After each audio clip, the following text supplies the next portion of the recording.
lors de la reconnexion avec sa flamme jumelle, il y a l'ouverture d'un puits de lumière entre vous.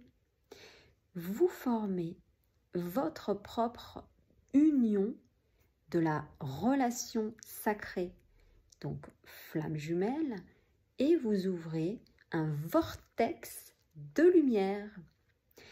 Et ce vortex, il va rester ouvert pendant quelques jours pour justement vous refaire vivre ce que c'était que d'être pleinement dans l'amour inconditionnel, mais également dans cette lumière.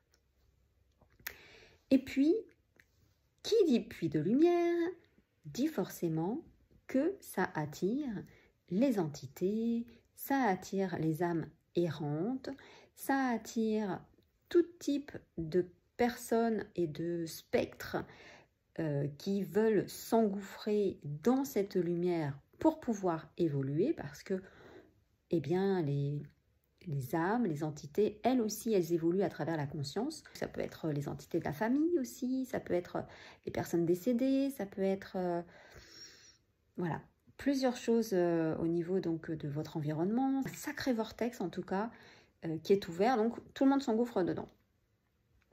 Donc, qui dit, eh bien, âme sombre, mais pas que, vous avez aussi des anges qui sont là aussi, des âmes lumineuses qui rentrent à l'intérieur, mais elles sont peu nombreuses, et ce qu'il y a, c'est que ça fait effondrer votre puits de lumière.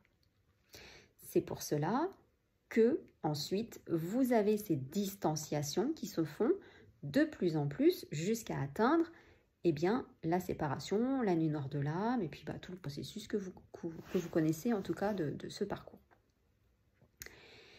Ce que je voulais vous dire également par rapport à cela, c'est que quand donc, on conscientise cela, parce qu'il y a toujours une personne qui conscientise le lien, cette personne va être amenée à justement aller dans le puits, enlever toutes les entités qui s'y sont installées et donc qui se sont nourries de votre lumière.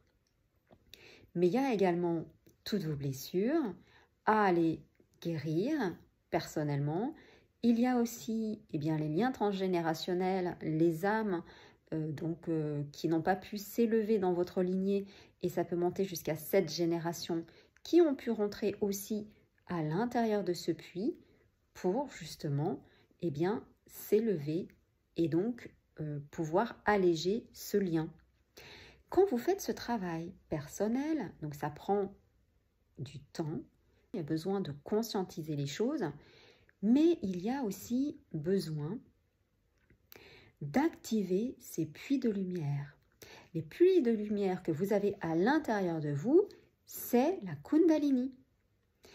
Quand dans les chakras, tout a été enlevé, nettoyé, libéré, guéri, alors il y a à l'intérieur de vous une traversée de puits de lumière, ce vortex de lumière, qui donc ascensionne et vous fait monter donc cette énergie à l'intérieur de vous.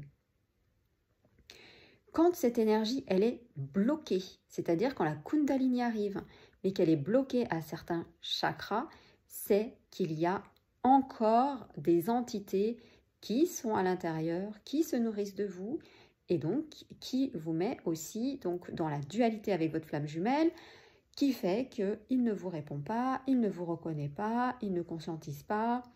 Donc, eh bien, c'est tout ce que vous êtes amené aussi à extraire de ce puits. Puisque quand le puits donc, est inversé, il est en puits négatif, en puits sombre, d'accord? Et vous pouvez en avoir sur différents endroits. Ça peut être la santé, ça peut être les finances, ça peut être l'amour, ça peut être le travail. En tout cas, il y a tout ça, ça peut être la spiritualité, ça peut être tellement de sujets. Et donc, c'est important d'aller en tout cas le rencontrer pour justement aller voir ce qu'il y a à l'intérieur. À l'intérieur souvent on ne veut pas y aller parce qu'on ne veut pas souffrir, on ne veut pas y retourner, mais si c'est là que votre flamme jumelle vous demande d'aller, ça veut dire qu'il y a des choses à aller rencontrer.